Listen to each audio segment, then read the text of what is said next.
High speed winds are accompanied with reduced air pressure.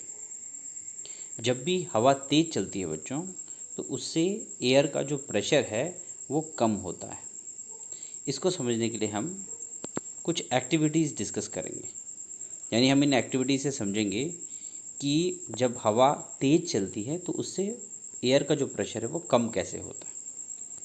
इस picture को देखिए, इसमें एक बच्चा इस बॉटल की माउथ पे रखे हुए एक क्रम्पल्ड पेपर को अंदर की तरफ पुश करने की हेल्प कर रहा है बाय ब्लोइंग एट इट, इसके ऊपर फूंक मार करके। लेकिन ये जो छोटा सा क्रम्पल्ड पेपर है ये अंदर नहीं जाएगा, एक्चुअली ये बाहर आएगा। इसका कारण क्या है? देखिए, बहुत तेज़ी से फूंक मारने से बॉटल के माउथ पे क्या होगा बच्चों कि ये जो पेपर है इसके अराउंड प्रेशर जो है वो रिड्यूस हो जाएगा। अब जो एयर अंदर चली गई है उसके कारण अंदर का जो प्रेशर है वो बढ़ेगा, क्योंकि अंदर का प्रेशर ज़्यादा है, बाहर का प्रेशर कम है, इसीलिए ये जो क्रम्पल्ड पीस ऑफ पेपर है ये बाहर आ जाएगा। दूसरी एक्टिविटी देखेंगे। इस एक्टिविटी में एक बच्चा है, इसने एक पेपर की स्ट्रिप को अपने चिन पे रखा हुआ है और ये उसके ऊपर ब्लो करता है, फूंक मारता है। फूंक मारने से क्या हुआ देखिए कि ये जो पेपर की स्ट्रिप है ये ऊपर की तरफ आती है। इनफैक्ट जब वो रिपीटेडली इसके ऊपर ब्लो करता है तो ये फ्लटर करने लगती है, ऊपर नीचे ऊपर नीचे ऊपर नीचे। इसका ऊपर आना हमें क्या बताता है? देखिए, इसका ऊपर आना हमें ये बता रहा है कि जो नीचे का जो प्रेशर है वो ज़्यादा था, ऊपर का प्रेशर कम था, तो नीचे की एयर ने इसको ऊपर पुश किया, इसलिए ये ऊपर की तरफ मूव कर गया। यानी यहाँ पर भी हम समझ सकते हैं कि एयर जो है जब वो मूव करती है तो उससे प्रेशर कम होता है। देख सकते हैं, high speed air reduces pressure above the paper strip, so paper strip moves up from high pressure to low pressure. यानी नीचे हाई प्रेशर है, ऊपर लो प्रेशर है, इसलिए वो नीचे से ऊपर की तरफ मूव करती है। चलिए थर्ड एक्टिविटी डिस्कस करते हैं।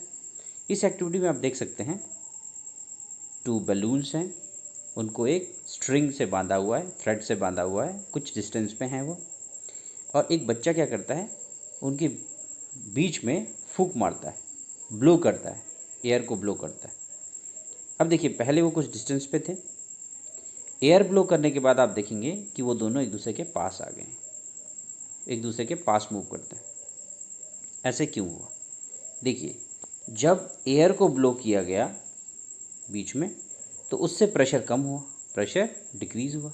अब साइड का जो प्रेशर है वो ज़्यादा है, जिसके कारण उस प्रेशर ने इन दोनों को पुश किया, ठीक है, और पुश किया उन दोनों को एक दूसरे की तरफ, जिससे देखिए आप वो एक दूसरे की तरफ मूव कर गए।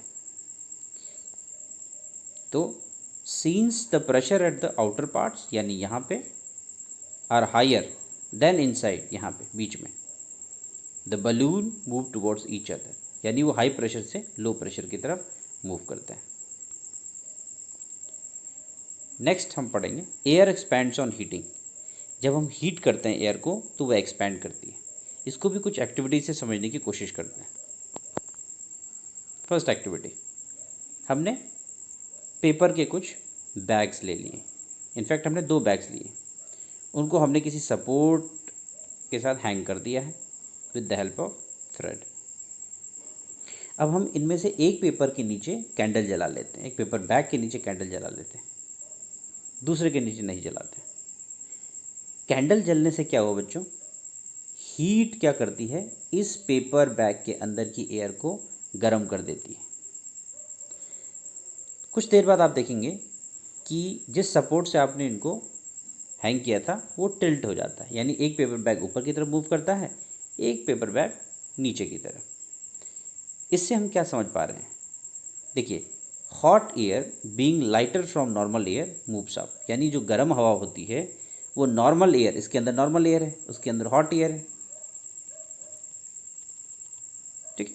तो नॉर्मल एयर के कंपैरिजन में हॉट एयर जो है वो क्या करती है, ऊपर की तरफ उठती है। ठीक है, इसी के कारण क्या हुआ बच्चों कि ये जो बैग था जिसके नीचे हमने कैंडल जलाई थी, जिसके अंदर हवा गर्म थी, वो ऊपर की तरफ मूव किया और दूसरा बैग जो है वो नीचे की तरफ। तो इससे हम समझ सकते हैं कि हॉट एयर राइजेज अप, यानी गर्म हवा ऊपर की तरफ उठती है। यानी ये एक्टिविटी हमें ये अंडरस्टैंड करने में हेल्प कर रही है। एक और एक्टिविटी है बच्चों, इस एक्टिविटी में आप देख सकते हैं हमने 2 बीकर्स लिए हुए हैं, उनमें वाटर लिया हुआ है। ये हॉट वाटर है, ये कोल्ड वाटर है। इन बीकर्स में हमने एक टेस्ट ट्यूब ली हुई है और टेस्ट ट्यूब्स के ऊपर हमने बलून फिट किया हुआ है। आप देखेंगे कि जो बलून है वो इन्फ्लेट हो जाता है, फूल जाता है हॉट वाटर में, और कोल्ड वाटर में वही बलून इन्फ्लेट नहीं हो रहा है। याद रखिए कि हमने ये जो टेस्ट ट्यूब ली हुई बच्चों, ये खाली टेस्ट ट्यूब है, इसके अंदर केवल एयर थी।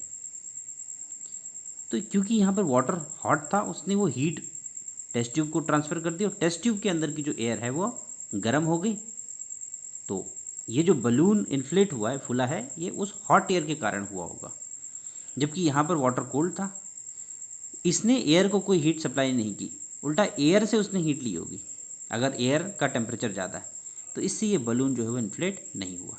यहाँ से भी हम समझ सकते हैं कि hot air rises up, hot air ऊपर की तरफ उठती है।